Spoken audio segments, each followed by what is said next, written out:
बिस्मिल्लाहिर्रहमानिर्रहीम। Dear students, अस्सलाम वालेकुम। अच्छा जी, लास्ट क्लास में मैंने आपको चंद बातें बताई थी related to research paper writing, जिसमें हमने ये चंद बातें की थी कि जनरल आर्टिकल कैसे लिखा जाता है, उसका पर्पस क्या है, उसके कंटेंट्स मैंने आपके साथ डिस्कस किए थे यहाँ से, इस जगह से। उसके कंटेंट्स मैंने आपके साथ डिस्कस किए थे। टाइटल पेज होता है, उसमें एब्स्ट्रैक्ट होता है, उसमें इंट्रोडक्शन होता है, मेथड्स, रिजल्ट्स, डिस्कशंस। फिर मैंने आपको बताया था कि यहाँ पे कंक्लूजन भी है, इस लेक्चर में लिखेंगे वो। फिर acknowledgement, references, tables, figures, legends etcetera. तो ये चंद बातें थी जो मैंने आपको प्रीवियस सेशन में करवाया था। आज जो जहां तक हमने लास्ट टाइम किया था वहां से कंटिन्यू करेंगे। लास्ट टाइम आई थिंक हमने इंट्रोडक्शन तक कुछ चीजें की थी। आज हमने मेथड्स की बात करनी है और फिर उसके ऑनवर्ड्स बात करनी है। ठीक है, इसमें चंद जनरल बातें जो मैं आपको बताना चाहता हूँ आज यहाँ पे, वो ये है कि हमने रिपोर्ट का फॉर्मेट किया था। रिपोर्ट के फॉर्मेट में ये दो चीजें और ये चीजें, ये फ्रंट मैटर में आती थी। याद रखें, तकरीबन यही सारी चीजें थी और इनको हम कहते थे कि ये फ्रंट मैटर है। फिर हमारे पास जो ये जो ग्रीन में मैं मार्क कर रहा हूँ, ये वाली चीज है, ये ग्रीन में यहाँ तक, फिर आखिर में कंक्लूजन भी, ये वाली चीजें रिपोर्ट बॉडी के अंदर आती। ठीक है, फिर ये जो रेफरेंसेस या एक्नॉलेजमेंट्स लिखे हुए हैं, ये रेफरेंसेस जो है, ये रेफरेंसेस फिर हम कहते थे कि ये आते हैं एंड मैटर के अंदर। ठीक है, एक्नॉलेजमेंट्स भी हमारे पास फ्रंट मैटर के अंदर ही जाते थे।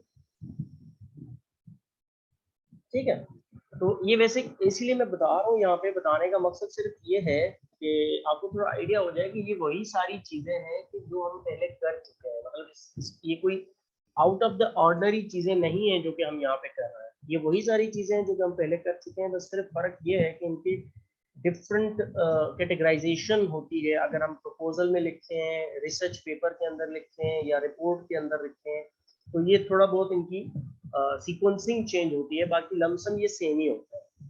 ठीक है, अच्छा, टाइटल पेज में हमने बात की थी एब्स्ट्रैक्ट की। हमने बात की थी कि एब्स्ट्रैक्ट के अंदर चार चीजें कम से कम होनी चाहिए। इसके अंदर रेशनले होना चाहिए, जो कि रीजंस वगैरह होने चाहिए, प्रॉब्लम होना चाहिए, लॉजिकल रीजनिंग वगैरह होनी चाहिए, फिर बेसिक मेथड्स क्या यूज होते हैं, मेन फाइंडिंग्स इसकी क्या होंगी, और कंक्लूजन्स। ये चंद बातें किसी भी एब्स्ट्रैक्ट के अंदर लिखी जाती हैं, रिसर्च पेपर के एब्स्ट्रैक्ट के अंदर। और ये कोई 150 से लेकर 350 वर्ड्स तक का कहा जाता है कि ये एब्स्ट्रैक्ट लिखा जा सकता है।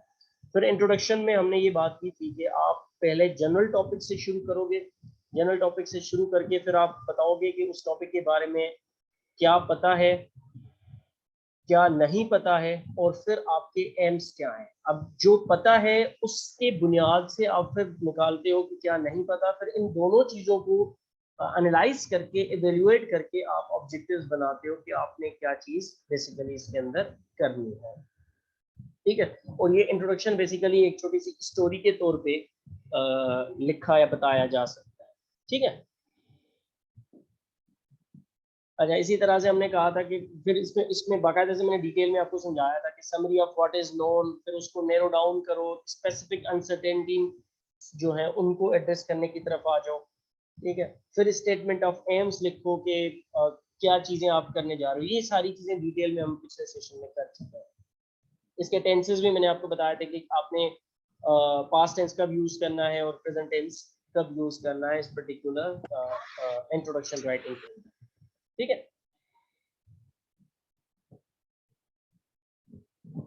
अच्छा, आज का जो हमारा टॉपिक है, बेसिकली जो हम स्टार्ट करने वाले हैं, वो है इसी के अंदर जो मेथड्स या मेथडोलॉजी। इसको मेथड भी कहा जाता है, इसको मेथडोलॉजी भी कहा जाता है, बहुत सारे इसकी टर्मिनोलॉजीज हो सकती हैं। इसको हम मेथडोलॉजी भी कहते हैं। ठीक है, अब मेथड्स क्या है या मेथडोलॉजी क्या है, बात एक ही। सबसे पहले तो आपको इसमें ये बताना पड़ेगा कि आप को evaluation, basically detail of the evaluation provide करनी पड़ेगी कि किसी भी चीज को करने के लिए जो डिटेल इवेल्युएशन आपने अज्यूम की है वो क्या है, सबसे पहले वो आपने प्रोवाइड करनी पड़ेगी। फिर आपको डिफरेंट सब्जेक्ट्स उसके अंदर या डिफरेंट कैटेगरीज जो उसके अंदर हैं उनको आपने डिस्क्राइब करना पड़ेगा, ठीक है। फिर आपने उसके अंदर जो डिफरेंट वेरिएबल्स हैं या जो मल्टीपल मेथड्स आप यूज कर रहे हैं उनको एक्सप्लेन या डिफाइन करना पड़ेगा। फिर कौन सी अप्रोचेस हैं जिनके थ्रू आप उनको एनालाइज करोगे। अब ये स्टैटिस्टिकल अप्रोचेस उसको कह सकते हैं, मगर ये एनालिटिकल होती है, या बेसिकली एनालिसिस करते हो। फिर ऑब्वियसली ये जो मेथड्स आप सारी चीजें बताते हो, इन सारी चीजों का आपके पास अप्रूवल होना चाहिए। वो प्रपोजल जब आप सबमिट करते हो तो प्रपोजल के वक्त उसका अप्रूवल आ जाता है। तो ये अप्रूवल वाली चीज इसमें फोकस करने की जरूरत नहीं है। बाकी ये चंद चीजें हैं जो कि आपको देनी पड़ेगी। अब मैं थोड़ा सा इसको एग्जाम्पल वाइज आपको अगर समझा सकूं, जब हम कहते हैं कि डिस्क्राइब सब्जेक्ट्स का मतलब क्या होगा। डिस्क्राइब सब्जेक्ट्स का मतलब ये होगा कि अगर आप एक काम कर रहे हो उसके अंदर मल्टीपल कैटेगरीज हैं। मैं आपको एक एग्जांपल क्लास के दौरान भी दे चुका हूँ कि अगर आप कोई इलेक्ट्रोमैकेनिकल सिस्टम डिजाइन कर रहे हैं तो दो बेसिक सब्जेक्ट्स इसके अंदर क्या होंगे कि एक इलेक्ट्रिकल का काम होगा और एक इसके अंदर मैकेनिकल का काम होगा। अब जब इलेक्ट्रिकल के ये दो कैटेगरीज आ गई इसकी सब्जेक्ट्स वाली, ठीक है।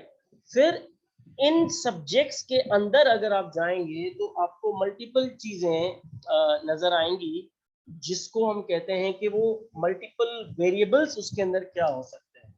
अब जब आप इलेक्ट्रिकली किसी चीज को डिजाइन करते हो या किसी को इवेल्युएट करते हो तो आपको उसके अंदर डिफरेंट वेरिएबल्स आप देख सकते हो, जिसमें करंट्स हो सकते हैं, वोल्टेजेस हो सकते हैं, रेजिस्टेंसेस हो सकती हैं, कैपेसिटेंसेस हो सकती हैं, इंडक्टेंसेस हो सकती हैं। तो ये डिफरेंट वेरिएबल्स हैं जो किसी भी इलेक्ट्रिकल सिस्टम को जब हम डिजाइन करने जाते हैं तो उनके अंदर इनका बड़ा अमल दखल होता है, ठीक है। तो ये वोल्टेजेस, करंट्स, रेजिस्टेंसेस, ये सारी बातें वेरिएबल्स के अंदर आ जाएंगी। फिर इसके अंदर मेथड्स यूज किए जाते हैं उसको असेस करने के लिए।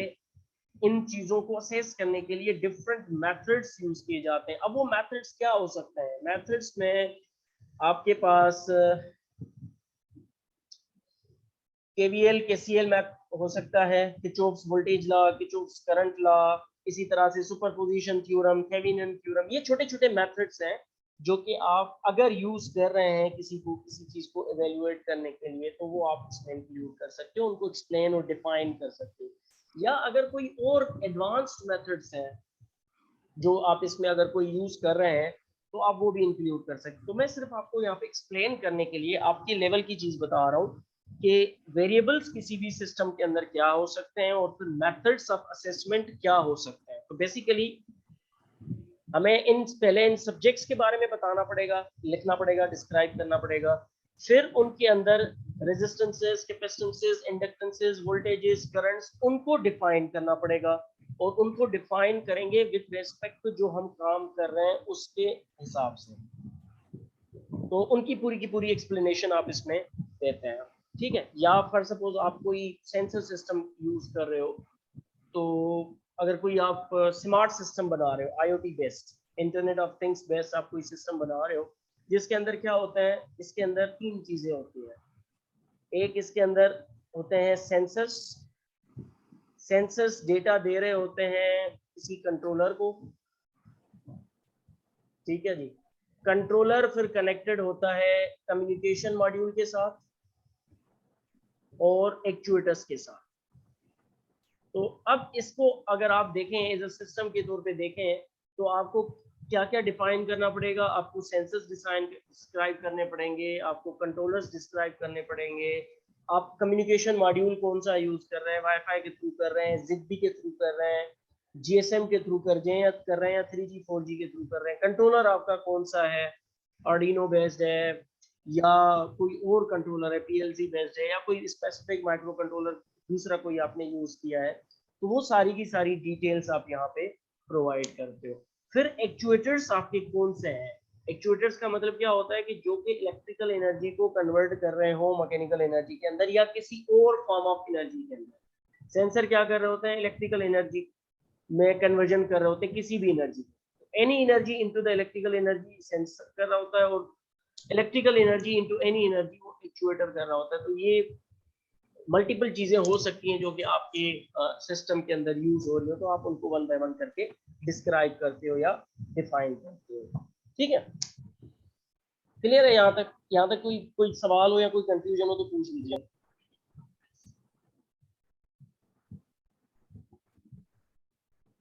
जी जनाब, यहाँ तक कोई क्वेश्चन हो तो पूछ लें वरना आगे चले। बिलाल क्लियर है सर, क्लियर।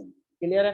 अच्छा बिलाल, एक चीज हो रही है, सारे मुझे मैसेजेस कर रहे हैं अपना अटेंडेंस, तो अटेंडेंस इस पे मैसेज करने की जरूरत नहीं है। फिलहाल आप इसका स्क्रीनशॉट ले लीजिए, मुझे आखिर में भेज दीजिएगा। अभी 18 स्टूडेंट्स हैं मैक्सिमम है तकरीबन, तो अभी एक ले लें, और फिर अगर कोई स्टूडेंट्स बढ़ जाते हैं थोड़ी देर के बाद तो फिर एक और स्क्रीनशॉट लेके मुझे दोनों भेज दीजिएगा। सही, बाकी इसमें चैट में मैसेज भेजने की जरूरत नहीं। ठीक है सर, ठीक है, ओके। अच्छा जी, तो ये चंद बातें हैं रिलेटेड टू मेथड्स जो कि हम बात कर रहे थे। ये मेथड्स के पॉइंट ऑफ व्यू से चंद चीजें हैं। अब ये स्टैटिस्टिकल अप्रोचेस बेसिकली क्या होती है? स्टैटिस्टिकल अप्रोचेस डिफरेंट मेथड्स होते हैं जो कि आपको एनालिसिस परफॉर्म करके देती है, जिसमें गाशन कर्व्स हो जाती हैं। इसी तरह से ये बेसिकली आपकी प्रोबेबिलिटी एंड स्टेट्स से रिलेटेड कुछ मेथड्स हैं जो कि हम मेथड्स के अंदर इवैल्यूएशन के अंदर यूज करते हैं। ठीक है,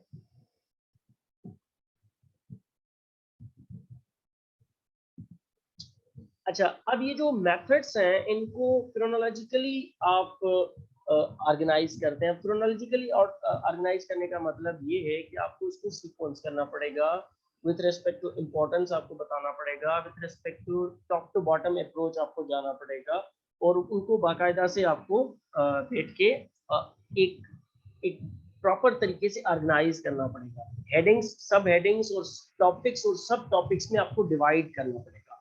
तो इस तरह से कैटेगरीज बन जाएंगी कि ये कौन कौन सी क्या क्या चीजें कौन कौन सी आ रही है, with respect to importance, with respect to order आपको इसको ऑर्गेनाइज करना पड़ेगा। अच्छा, ये सारे मेथड्स जो हैं क्योंकि ये पहले हो चुके हैं, तो इनको जब आप लिखने जाएंगे तो आपको पास्ट टेंस यूज करना पड़ेगा।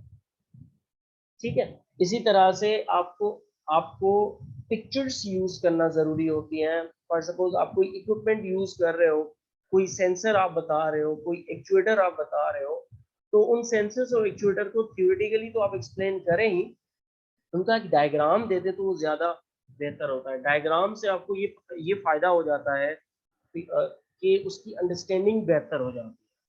ठीक है, तो इलस्ट्रेशंस ऑफ द इक्विपमेंट्स या डिफरेंट मेथड्स अगर आप किसी डायग्राम के थ्रू दिखा रहे हो, पिक्चर के थ्रू, फिगर के थ्रू दिखा रहे हो, तो वो मेथड्स को ज्यादा बेहतर तरीके से समझाता है।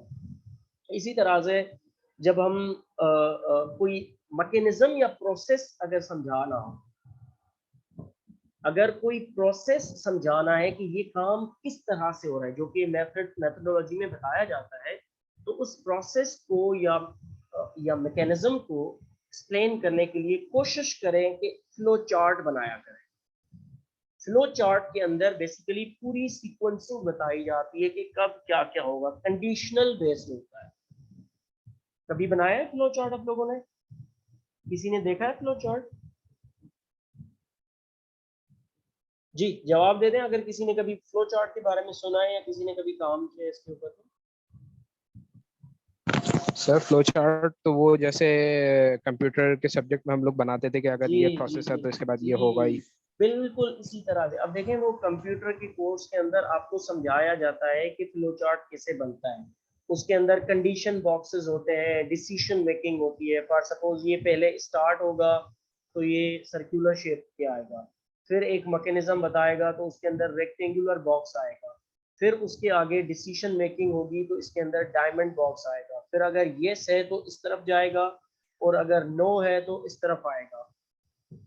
ठीक है, फिर उसके आगे एक और बॉक्स होगा जो कि इस तरफ इसमें आ जाएगा, फिर ये वापस फीडबैक होता है। तो ये पूरा का पूरा प्रोसेस बताया जाए। तो अब कोई भी मशीन अगर आप बना रहे हो या कोई भी इक्विपमेंट जब आप यूज कर रहे हो तो उस वो किस तरह से काम करता है, वो चीज अगर आप फ्लो चार्ट में बताओगे ना तो ज्यादा आसानी से बता भी सकते हो, कंसाइज तरीके में बता सकते हो, बेसिकली कंसाइज और क्लियर तरीके से आप बता सकते हो। बहुत ज्यादा थ्योरी देने की जरूरत नहीं पड़ेगी आपको, कंसाइज हो जाएगा, कंप्लीट भी हो जाएगा। और फ्लो चार्ट जब लोग देखेंगे तो उनको भी जल्दी समझ आ जाएगा कि हाँ अगर ऐसा आया यहाँ पे इनपुट ए आया तो ये यस करेगा, अगर बी आया तो ये नो करेगा, फिर अगर ए बी एक साथ आ गए तो ये वापस रिटर्न कर देगा या कोई और काम कर देगा।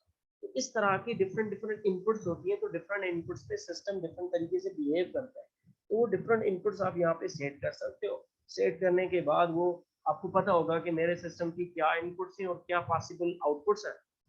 तो इनपुट्स और आउटपुट्स के दरमियान डिसीजन मेकिंग क्या है, कब क्या होता है, वो डिसीजन मेकिंग कहलाती है। तो वो डिसीजन मेकिंग अगर आप थ्योरेटिकली दें तभी ठीक है, और थ्योरेटिकली के साथ अगर आप उसको फ्लो चार्ट बना के देते तो वो ज़्यादा बेहतर हो जाता है।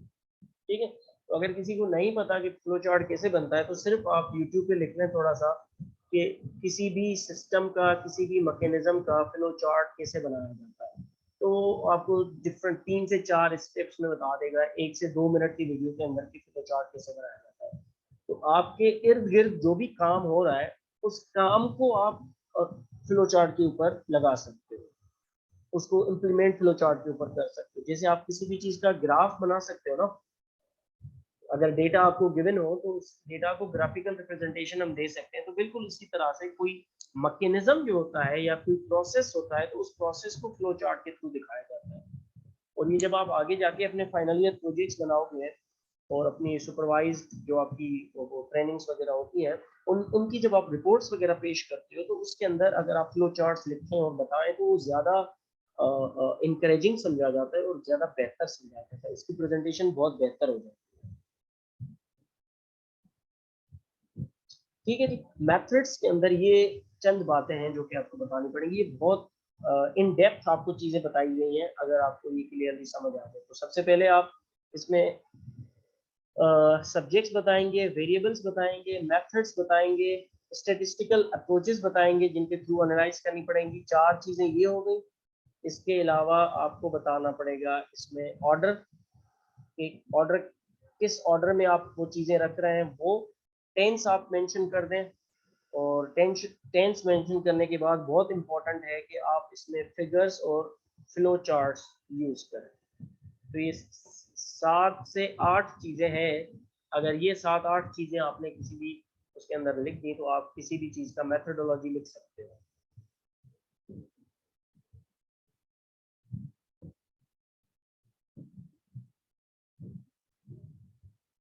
अच्छा जी, हम बात करते हैं रिजल्ट्स की। मेथोडोलॉजी के बाद हमारे पास रिजल्ट्स का पोर्शन होता है। तो रिजल्ट्स में हम बात करते हैं कि हमें डिस्क्राइब करना होता है final set of study subjects. Finally हमें क्या चीज़ फाइनलाइज की है स्टडी ऑफ सब्जेक्ट्स की, उनको पहले डिस्क्राइब कर दें कि हमने एक्स वाई और जी सब्जेक्ट्स जो हैं इनके ऊपर काम किया। हमने सेंसस पे काम किया, हमने एक्चुएटर्स पे काम किया, हमने कम्युनिकेशन मॉड्यूल्स पे काम किया, या हमने इलेक्ट्रिकल फिनोमेना पे काम किया, हमने मैकेनिकल फिनोमेना पे काम किया और हमने इलेक्ट्रॉनिक फिनोमेना पे काम किया। तो जो भी सब्जेक्ट्स आपने जिन पे काम किया पहले हल्का सा उनको डिस्क्राइब कर दें, ठीक है। और फिर रिजल्ट्स को क्वांटिफाई करें और रिजल्ट्स को प्रेजेंट करें। Quantify the results and present the results. जो जो एनालिसिस आपने परफॉर्म किए हैं उन एनालिसिस के जो भी नताइज हैं वो आपको प्रेजेंट करने पड़ेंगे। उनको बता दें कि पहले क्वांटिफाई कर दें कि ये इस तरह के 4, 5 या 6 किस्म के रिजल्ट्स हमने निकाले हैं। तो डिफरेंट किस्म के रिजल्ट्स निकलते हैं। सेंसर के रिजल्ट्स अलग होंगे, ठीक है जी, एक्चुएटर के रिजल्ट्स अलग होंगे, इसी तरह से कम्युनिकेशन मॉड्यूल्स उसके रिजल्ट्स अलग होंगे। फिर साथ में इसमें मैथमेटिकल रिजल्ट्स होते हैं, उनको भी हम यूज़ करते हैं। सॉफ्टवेयर बेस्ड रिजल्ट्स होते हैं, उनको भी यूज़ करते हैं। इसी तरह से फिर हार्डवेयर बेस्ड रिजल्ट्स होते हैं, उनको भी यूज़ करते हैं। तो ये 3 मेन कैटेगरीज हो सकती हैं रिजल्ट्स की जिनको आप पेश कर सकते हो। जनरल कैटेगरीज है, स्पेसिफिक कैटेगरी फिर यही तीन चीज़ें आप सेंसर्स के पॉइंट ऑफ व्यू से दे दें, यही तीन आप कम्युनिकेशन के पॉइंट ऑफ व्यू से दे दें, यही तीन आप एक्चुएटर्स के हिसाब से दे दें, या अगर आप इलेक्ट्रिकल मैकेनिकल के पॉइंट ऑफ व्यू से चीज़ें देख रहे हैं तो तीनों चीज़ें इलेक्ट्रिकल की दे दें, तीनों मैकेनिकल की दे दें और तीनों इलेक्ट्रॉनिक या कम्युनिकेशन की दे दें। इस तरह से आप रिजल्ट्स को क्वांटिफाई कर सकते हैं, अलग अलग कर सकते हैं। अच्छा, इसमें भी आपको रिजल्ट्स जब आप पेश करते हो तो आपको कोशिश करनी चाहिए कि आप अपने रीडर्स के लिए फिगर्स और टेबल्स यूज करें। जो जो आपकी फाइंडिंग्स हैं उनको अगर आप फिगर्स के थ्रू और टेबल्स के थ्रू और ग्राफ्स के थ्रू, पर्टिकुलरली आप अगर ग्राफ्स के थ्रू रिजल्ट्स देंगे जिसमें फिगर्स के अंदर बेसिकली ग्राफ्स आते हैं, तो वो किसी के लिए भी अंडरस्टैंड करना, एवेल्युएट करना और उसको आगे यूज करना बहुत फायदेमंद साबित होता है और आसान हो जाता है उनके लिए। अच्छा, साथ में इनके साथ अब ये ऐसा होता है कि लोग कंफ्यूज करते हैं कि हमें सिर्फ फिगर्स और टेबल्स देनी है या सिर्फ फिगर्स और ग्राफ देने हैं अपने रिजल्ट्स के पोर्शन में। ऐसा नहीं है, आपको इन फिगर्स और टेबल्स के साथ साथ ब्रीफ स्टेटमेंट्स भी देने पड़ेंगे कि फला फिगर के अंदर मैंने ये लिखा है जो कि इस चीज को एक्सप्लेन कर रहा है। तो आप लिखोगे फिगर 1 फॉर सपोज या figure 2 shows this and this which is being done in this way. इस तरह की स्टेटमेंट्स आप रिजल्ट्स के अंदर यूज कर सकते हो।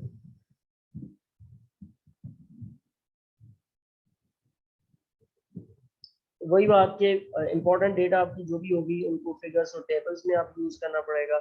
इसमें आपको internal consistency among the text, tables और फिगर्स यूज करना पड़ेगा। बेसिकली ये फॉर्मेटिंग का मामला है कि आपको इसकी फॉर्मेटिंग बेहतर रखनी पड़ेगी कि टेक्स्ट के अंदर आपका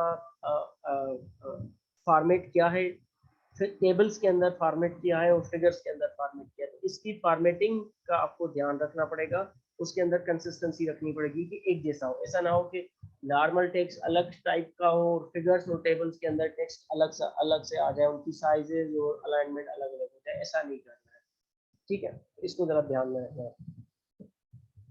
अच्छा, साथ में एक चीज बड़ी इंपॉर्टेंट यहाँ पे मेंशन की गई है कि अगर आपको आपके पास चॉइस हो कि आप या तो टेबल देंगे या तो ग्राफ देंगे, दोनों चीजें ना देनी हो, सिर्फ कोई एक चीज देनी हो, तो आपको ग्राफ देना चाहिए।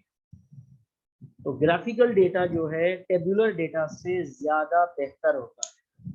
या तो दोनों दे दें, एक तरीका तो ये है कि दोनों दे दें, कोई इशू नहीं है। मगर अगर आपको लगे कि नहीं यार ये कंसाइज नहीं होगा, बहुत ज्यादा लेंदी हो जाएगा अगर मैं दोनों दूंगा, तो मुझे कोई एक चीज देनी चाहिए, या तो टेबल देनी चाहिए या तो फिगर देनी चाहिए या ग्राफ देना चाहिए। तो आप कोशिश करेंगे कि आप उसका ग्राफ बना दें रादर देन टेबल बनाना, ठीक है। साथ में आपको ये भी ध्यान रखना पड़ेगा, मैंने आपको बताया था रिपोर्ट राइटिंग के फॉर्मेट के अंदर कि जो फिगर और टेबल्स हैं ये हमेशा पेज के स्टार्ट में आती है। अगर ये पेज है एक, फॉर सपोज अगर ये एक पेज है तो इसके ऊपर अगर आप कोई फिगर बना रहे हो तो बीच में नहीं दे सकते हो फिगर। फिगर या तो बॉटम में आएगी या तो टॉप पे आएगी, इन बिटवीन आप फिगर नहीं दे सकते। ये रिसर्च पेपर राइटिंग्स के अंदर और टेक्निकल राइटिंग के अंदर ये एक रूल है कि फिगर हो या टेबल हो, फिगर हो या टेबल हो, पेज के स्टार्ट में देना है या बिल्कुल पेज के आखिर में देना है, तो बीच में नहीं दे सकते। मतलब ऐसा नहीं कर सकते कि ऊपर टेक्स्ट लिखा हुआ हो पैराग्राफ, नीचे भी टेक्स्ट लिखा हुआ हो पैराग्राफ और बीच में आप एक फिगर दे दें, ऐसा नहीं कर सकते। तो आपको वो चॉइस बनानी पड़ेगी कि ये फिगर आप या तो टॉप पे ले जाएं या तो उसको बॉटम पे ले जाएं। टेक्स्ट को अलग अलग ना करें, फिगर को बीच में ना रखें, ये बात बहुत इंपॉर्टेंट है। साथ में आपको मैंने बताया था, अगर आपको याद हो, कि टेबल का नाम और नंबर दिया है तो हम कहते हैं फिगर 1 या 1.1 XYZ। फिर इसी तरह से हम कहते हैं टेबल 1.1 ABC। अब ये जो फिगर का नाम है और नंबर है ये हम देते हैं फिगर के बॉटम में। कोई भी फिगर बना दी उसके एंड में, उसके नीचे हम ये वाली चीज लिखते हैं। वेरेंस जब हम बात करते हैं किसी भी टेबल की तो टेबल का ये नाम और नंबर इसके टॉप पे आता है। ये मैं बता चुका हूँ प्रीवियस एक जो हमारा फिजिकल लेक्चर था उसके अंदर ये काम मैं करवा चुका हूँ, याद है? जी सर, करवाया था ये। जी। अच्छा जी, तो ये चंद बातें हैं जो कि रिजल्ट्स के हवाले से। यहाँ तक कोई सवाल हो इन दो स्लाइड से तो पूछ लें, फिर मैं आगे चलता हूँ।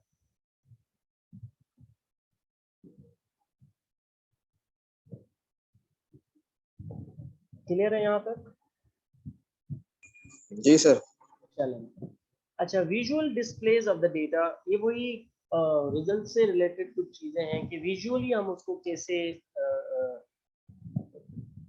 कैसे बेसिकली डिस्प्ले करें। तो वो जो डिस्प्ले करने का मकसद है, उसका गोल ये है कि उसको एफिशिएंटली बताया जाए, ताकि हम व्यूअर को इनकरेज कर सकें कि वो कंपेयर करे डिफरेंट सेट्स को और डिफरेंट रिलेशनशिप्स देख सके।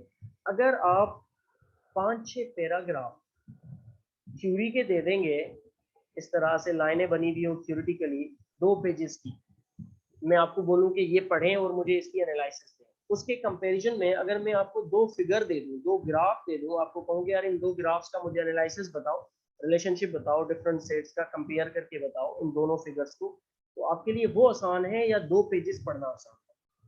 फिगर पढ़ना, फिगर को रीड करना आसान होता है, इजी होता है और साथ में एफिशिएंटली जल्दी भी हो सकता है।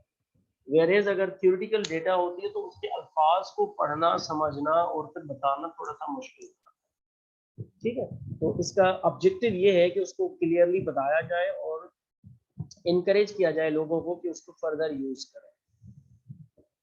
अच्छा, ग्राफ ऐसे चूज करना जो कि एप्रोप्रिएट मैसेज दे सके, क्योंकि याद रखना ग्राफ के बहुत सारे टाइप्स होते हैं। बार ग्राफ्स होते हैं, लाइन ग्राफ्स होते हैं, चार्ट्स होते हैं इसके अंदर, और भी बहुत सारी कैटेगरीज हैं, अभी मेरे जहन में नहीं आ रहे हैं। अगर आप माइक्रोसॉफ्ट वर्ड या माइक्रोसॉफ्ट एक्सेल वगैरह खोलेंगे तो उसके अंदर मल्टीपल टाइप्स ऑफ ग्राफ्स आपको नजर आ जाएंगे, जो कि वो आपको देता है। आपने देखा है ना, वो अगर क्रिकेट मैच आप देखते हैं तो उसके अंदर मल्टीपल ग्राफ्स आपको नजर आ रहे होते हैं, जिसमें कंपैरिजन दिखाई जाती है रन रेट की, रन्स और ओवर्स की, रन्स और बॉल्स की।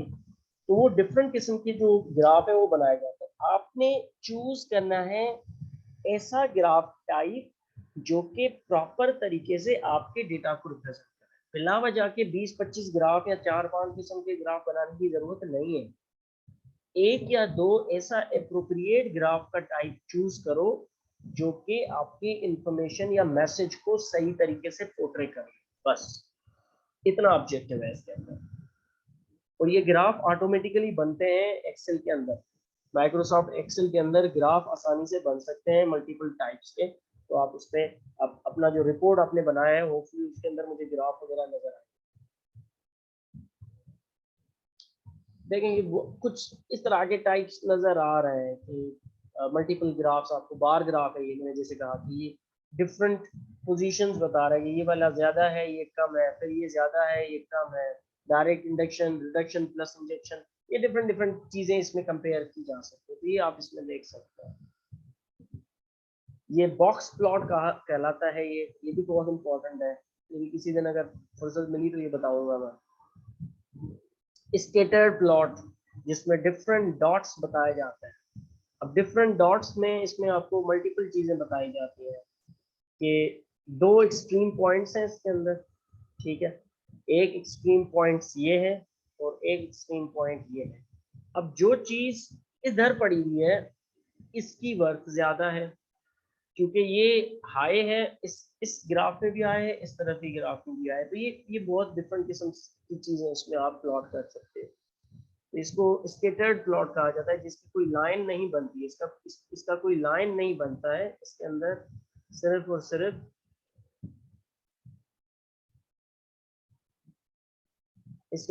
और सिर्फ डॉट्स डिफरेंट जगह पे दिखाए जाते हैं और ये इस तरह की चीजें बनती है। लाइन ग्राफ फिर ये है। अब इसमें देखें क्या है, इसमें ये हो रहा है कि जो डॉट्स बने हुए हैं ये वाले, इन डॉट्स को एक लाइन के थ्रू कनेक्ट कर दिया। तो अगर ये डॉट्स को लाइन के थ्रू कनेक्ट कर दे तो इसको लाइन ग्राफ कहा जाता है। ये ज्यादातर हम ये वाला यूज करते हैं।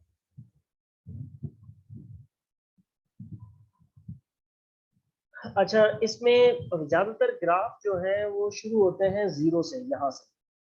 मगर ये वाला ग्राफ अगर आप देखें तो इसकी ज़ीरो लाइन, ये वाली जो लाइन है, ये शिफ्ट होके यहाँ आ गई है। ठीक है, तो ये बेसिकली स्केलिंग है, इसकी स्केल अप किया हुआ है हमने इसको, तो इसकी स्केलिंग या शिफ्टिंग कहती है, ये कहलाती है। ये आपने by the way graph plotting तरीके से पढ़ी होगी अप्लाइड मैथमेटिक्स 1 के अंदर, जहाँ पे फंक्शंस वगैरह आपने पढ़े होंगे मैथ 1 सेमेस्टर, पहले सेमेस्टर के अंदर। अभी आपका चौथा पांचवा सेमेस्टर है ना शायद, तो पहले सेमेस्टर के अंदर आपने, थर्ड सेमेस्टर है सर। चले थर्ड सेमेस्टर, चले थर्ड ही सही, मगर फिर भी फर्स्ट सेमेस्टर में आपने अप्लाइड मैथ 1 पढ़ा होगा। अप्लाइड मैथ 1 के अंदर ग्रुप्स और सॉरी फंक्शंस और ग्राफ्स पढ़ाए जाते हैं, जो कि आपने वहाँ पे इनकी प्लॉटिंग, शिफ्टिंग, मर्जिंग और स्केलिंग, ये सारी चीजें वहाँ पढ़ी हुई हैं। नहीं पढ़ी है तो एक दफा किसी दिन देख लीजिएगा, आपको आइडिया हो जाए। थॉमस की बुक है, थॉमस कैलकुलस।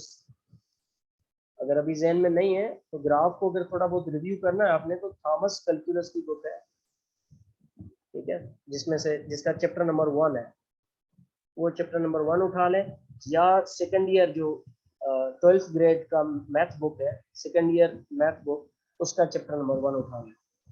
दोनों में आपको यही चीजें, फंक्शंस और ग्राफ्स मिल जाए।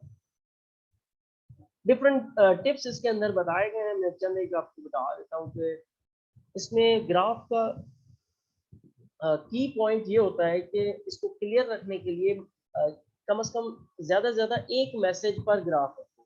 एक ग्राफ के अंदर बहुत सारी चीजों को कंपेयर करने की जरूरत नहीं है। अगर आपको लगता है कि आपके पास 3 चीजें हैं वर्सेस 1 पैरामीटर, मतलब 3 डिपेंडेंट वेरिएबल है और एक इंडिपेंडेंट वेरिएबल है, तो ये हो सकता है कि आप एक ही ग्राफ पे उन तीनों को आप प्लॉट करें। एक आपका इस तरह का कर्व जा रहा है, ठीक है, एक इस तरह का कर्व जा रहा है, और लेट्स से कि एक कर्व आपका जा रहा है इस तरह से। अब ये 3 डिफरेंट ग्राफ मैंने बना दिए, ग्रीन, रेड और ब्लू। अब आप चाहें तो इन तीनों को एक पे ही दिखा दें, मगर फिर इससे देखें ना क्लियरिटी नहीं आ रही है, तो फिर कोशिश करें कि इन तीनों को अलग अलग बना दें। आपने पहला बना दिया स्ट्रेट, फिर आपने बना दिया इस तरह से साइनोसाइड, और फिर आपने इस तरह का एक्सपोनेंशियल। इससे ये होगा कि क्लियरिटी नजर आ जाएगी कि हाँ भाई क्या हो रहा है। फॉर सपोज ये टाइम है और ये कोई भी फंक्शन है, बात समझ आ रही है? इसीलिए ये टिप, ये बहुत इंपॉर्टेंट टिप था, ये मल्टीपल चीजें एक साथ नहीं रखते। साथ में आपको ये भी ध्यान रखना है कि you don't have to include too much information. Too much information देने की जरूरत भी नहीं है उसको। अगेन वही कंसाइज वाली बात आपने ध्यान में रखनी है। अच्छा, एक चीज और भी है, मतलब ये है कि हम क्योंकि कहते हैं कि हमेशा ग्राफ इंक्लूड करें, मगर ग्राफ अगर आपको लगता है कि अगर कोई ज्यादा इंफॉर्मेशन नहीं है उस ग्राफ के अंदर, एक बिल्कुल सादा सी बात कोई एक्सप्लेन हुई है, तो फिर उसका ग्राफ बनाने की जरूरत नहीं है, उसको टेक्स्ट में रखते हैं। ग्राफ हम तब बनाते हैं जब चीजें कॉम्प्लिकेट हो जाए, चीजें बहुत ज्यादा हो, और उनकी थ्योरिटिकल अगर हम उनको लिखें तो बहुत ज्यादा थ्योरी बने, तो तब हम फिर ग्राफ बनाते हैं, वरना ये सही चीज है, वरना सीधा सीधा टेक्स्ट मैसेज लिखते हैं उसमें। अच्छा, इसके अंदर डुप्लीकेशन नहीं करनी है ग्राफ्स के अंदर और टेबल्स के अंदर। मतलब आप ये कह रहे हैं, ऐसा करें कि एक ही डेटा आपने उसका ग्राफ भी बना दिया, उसी का टेबल भी बना दिया, ऐसा नहीं कीजिएगा। जैसे मैंने कहा था कि अगर आपको लगे कि टेबल और ग्राफ दोनों बन सकते हैं, तो फिर टेबल ना बनाए, उसका सिर्फ ग्राफ बनाए, क्योंकि रिपीटेशन से फिर आपका कंसाइज वाला जो मामला है ना, वो कंप्रोमाइज हो जाएगा। अच्छा, इनको साइट करना बहुत इम्पोर्टेंट है कि आपने इनका रेफरेंस देना पड़ेगा। अगर आपने फिगर और टेबल खुद बनाई है, मतलब ये है कि कोई भी पिक्चर है वो आपने खुद ड्रॉ की है, मगर उसका जो कॉन्सेप्ट है आपने कहीं से उठाया है, तो फिर भी उसका आपको रेफरेंस करना पड़ेगा, ये प्लेजम के दायरे से बचने के लिए, ठीक है। और फिर आपको ये एक्सप्लेनेशन उसकी साथ में थोड़ी बहुत देनी पड़ेगी कि figure 1 shows the results of bone strength या व्हाटएवर, ठीक है। और इसमें जो चीज वो एक्सप्लेन कर रहा है उसको भी आप बता सकते हो कि bone strength let's say increased by 20% in the treated group compared with the control. तो जो भी उसके अंदर फिनोमेना हो रहा है, जो उसका रिजल्ट है, फाइनल आउटकम है उस ग्राफ का, तो वो आप इसमें एक्सप्लेन करके बता सकते हो।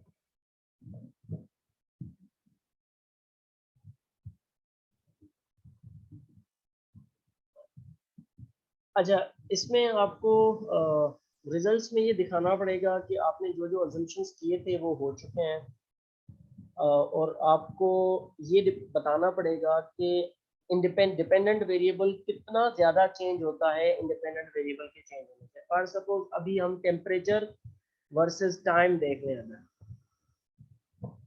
तो टाइम में कितना चेंज आता है उसके हिसाब से टेम्परेचर में कितना चेंज है। तो टाइम इंडिपेंडेंट है और टेम्परेचर डिपेंडेंट है, तो हमें ये बताना पड़ेगा कि टाइम में कितना चेंज है और उतने चेंज के हिसाब से टेम्परेचर में कितना चेंज है। तो हम कहते हैं rate of temperature with respect to rate of time. तो टाइम कितना जल्दी चेंज हो रहा है और टेम्परेचर कितना जल्दी चेंज हो रहा है, इस चीज का जो चेंज इन मैग्नीट्यूड है वो आपको मेंशन करनी है।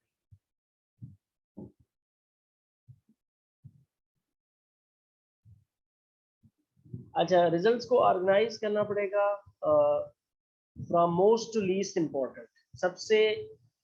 सबसे इम्पोर्टेंट रिजल्ट कौन सा है और सबसे कम इम्पोर्टेंट रिजल्ट कौन सा है, तो आपको सीक्वेंस बेसिक करना पड़ेगा। फॉर सपोज 1 2 3 4 4 रिजल्ट्स आपने निकाल दिए, उन 4 में सबसे पहले सबसे ज्यादा इम्पोर्टेंट या सबसे ज्यादा यूजफुल रिजल्ट आपका कौन सा है वो आपने नंबर 1 पे रखना है, फिर नंबर 2, फिर नंबर 3, फिर नंबर 4। तो ऑर्डर आपने सीक्वेंस ऐसे बनाना है।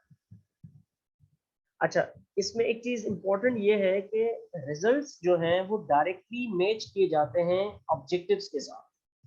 जो आपके ऑब्जेक्टिव्स हैं तो आपने कोशिश करना है कि हर ऑब्जेक्टिव का, अगर आपके पास 4 ऑब्जेक्टिव हैं तो उन चारों ऑब्जेक्टिव के रिजल्ट होने चाहिए। 1 2 3 4, 1 2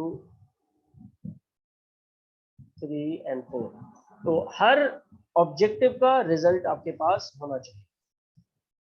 तो आपको इस तरह से ऑब्जेक्टिव्स के साथ में लिखना पड़ेगा और इसको आपने पास्ट टेंस के अंदर लिखना है। पास्ट टेंस यूज करते हुए आप ये चीज लिखते हो।